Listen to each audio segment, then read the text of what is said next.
So I'm James Blackwell, and my business, as I craftily standing beside my banner here, is JB Commercial Finance. You get 10 minutes to present here. It's not a huge amount of time, and it's not a huge amount of opportunity to give a massive amount of insight. So what I'm going to do is ask 4 questions, and then we're going to write them down, and then we're going to answer them, hopefully, for you. The first question is something we all ask each other on a daily basis. So what do you do? So what I do. And I tend to find when I say to someone, I'm a commercial finance broker, they look at me blankly and say, what the hell is that? People understand what a residential mortgage broker is, they understand what an energy broker may be. When I say I work in commercial finance, and I never fail to be amazed by how many people still don't really understand the business finance market, which is great for me, because it means I can hopefully explain it to them. As I said in my 45 seconds, what being a commercial finance broker is finding money for businesses. So that may be someone who wants to borrow £5,000 for a vehicle. I've done a £5,000 loan this week. I don't do a huge amount of loans at that level, but I can do that. It can be someone who wants to borrow £10 million for a property development. I much prefer those. But a majority of them are somewhere in the middle, as you might imagine. The kind of sweet spot for me are businesses, and the customers I love dealing with, are the customers who are looking to expand, looking to buy a premises, maybe £200,000–300,000. So nice businesses that are growing, they're still personal, so you're still dealing with the decision maker directly, but they're really full of optimism, they're looking to grow. So what do? I'm a commercial finance broker. Why do I do it? Okay, so why? The why. We joked earlier that the only reason we're self-employed is because no one else will give us a job. And that's probably true now, and it's probably true for a lot of people in this room as well. A lot of us are probably unemployable. We've all got used to managing our own diaries, managing our own time, and managing our own customers. And saying no to customers we don't want to deal with. You can't do that when you're in unemployment. I worked for Lloyds Bank for 12 years as a corporate manager. I used to work with Stuart alongside me when he was a lot more fresh-faced than he is now. And I was a lot more fresh-faced than I was now. Didn't have any grey hair then, before kids. And I've always worked in commercial banking. So when I decided to leave the bank, it was obvious that I'd move into this kind of role, this kind of thing. It's why I do what I do. I do what I do because I believe I'm good at it, I've got a lot of experience at it, a lot of knowledge at it. But that's not really the why, is it? The why is because I really, really enjoy helping businesses. I alluded to it a couple of minutes ago. The key customer for me, the dream customer for me, is a customer, trading business looking to grow. A lot of people who do what I do specialise in property. So I'll be commercial investors or people converting big properties into blocks of flats, whatever it may be. And you know what, that's great. I love that sort of business as well. But you know what, it doesn't get me out of bed in the mornings. It doesn't get most people out of bed in the mornings, just doing something that ticks over. I'm sure if you talk to one of the mortgage guys, they'd much rather take part in a juicy case that's a little bit more difficult to turn around, but once they've done it, it feels great.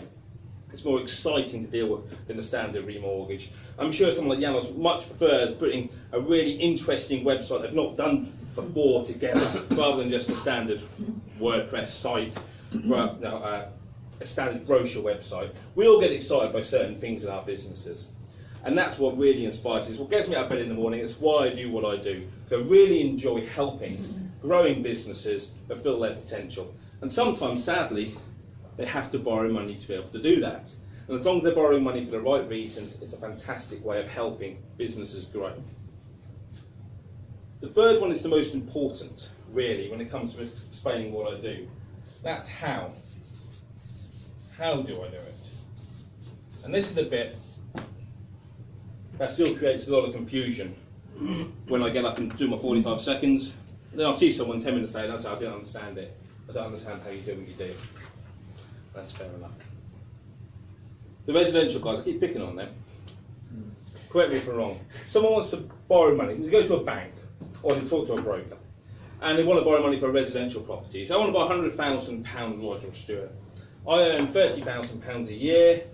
There are properties over £150,000. You're thinking, oh, this sounds good. Type it into your system, you click go, clean credit, and it brings up a list of options for you. It's fantastic. 10 mortgages there. You've got Nationwide there, you've got Halifax, you've got whoever these days, or some lenders you've never heard of, Tesco, Post Office, whoever it may be.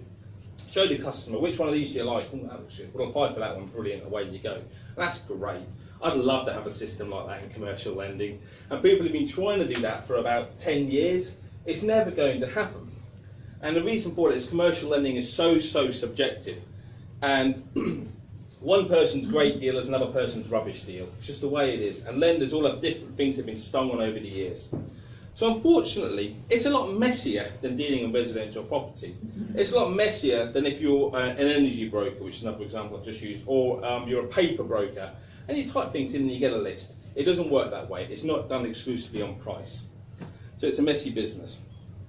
But how do I do it? So I have relationships with around about 150 to 200 lenders, direct lenders. So these will range from people you've all heard of, so Barclays, NatWest, Lloyds, the high street banks. I've got agencies of all those. Through to lenders some of you may have heard of.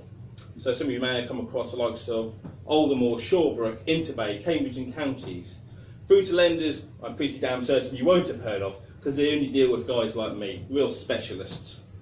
I'll say someone like Alana, you might have come across some of these as you're sort of the murky world of refinancing businesses and turning businesses around. I deal with a lot of those sort of people. So I rely on my relationships directly with these lenders. And what I have to do when I see a case, I have to apply my knowledge of the case to my knowledge of the lender and put the two together. There's no magic formula for doing it. It's a very labour-intensive process, and 100% relies on my knowledge and my experience of what the customer wants, managing it against what the lenders offer. So it's a very time-intensive process.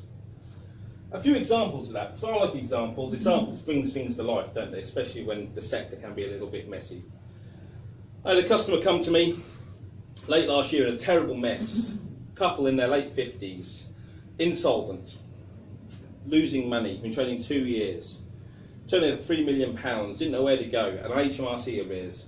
Couldn't wind the business up for reasons I won't go into. Needed to borrow £150,000 very quickly. Had laughably been to their bank, who has clearly not even let them through the front door because of their position. I was able to secure a loan against their house based on the projections they were offering. So the financial performance did not demonstrate that they could afford to repay a debt. But they were able to put projections together. They were able to say, we're going to do this for this business. We're going to turn it around. And I was able to put that to a lender who only deal exclusively with guys like myself who are FCA authorised, and we're able to do that deal. And that deal has saved that business. And that's a fantastic feeling for me. And the woman wrote me a testimonial, which is on my LinkedIn profile. I think it's on Facebook. I can't remember now. Certainly on my website. And it's really glowing. And you understand the work that went into that. That deal was a very labour-intensive deal. But it's a very great feeling when you help save someone's business. 2 minutes, James. Thank you. The second example is an unsecured loan. So I had an accountant customer, a well-known accountant in Leicester, who was turned down by their bank for a £10,000 facility. I've got no idea why. He came to me. I had a £75,000 loan agreed for them within 24 hours, and they had the money within another 48 hours. And it's a really good example of how you can help a business that's been turned down elsewhere. So the final thing I get asked an awful lot is, why use a broker? I can do it myself. I can go to every bank in town, I can get a better deal so I don't have to pay your fee. And you know what? You can.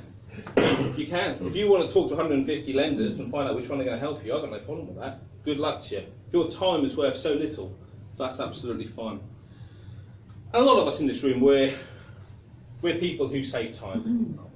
Now, whether it's mortgage brokers, whether you're doing training, whether you're taking away oil, you can do that yourself if you want. Good luck with the environmental stuff involved in that. But you better get someone else to do it for you, and that's exactly what I do. I save people time. Brokers save people time. I mentioned earlier about the expertise and experience. To be perfectly honest, I've got more experience than 90% of bank managers, as I'm sure a lot of people in this room have in their particular fields. So the experience and expertise. But the main thing at the moment, the thing I want to end on really, is the local experience and knowledge of having someone in the field. Banks at this moment in time are contracting. They're shrinking their frontline managers. They're putting everything out to a call centre, so it's very hard to get hold of someone. I'm local. I live in Leicester. I've got a mobile number. Any broker's the same. I'm not saying it's myself.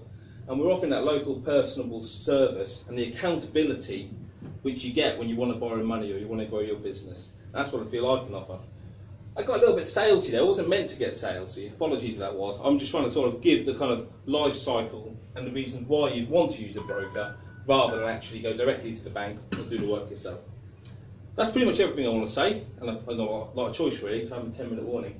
Has anyone got any questions about either what I do or the presentation?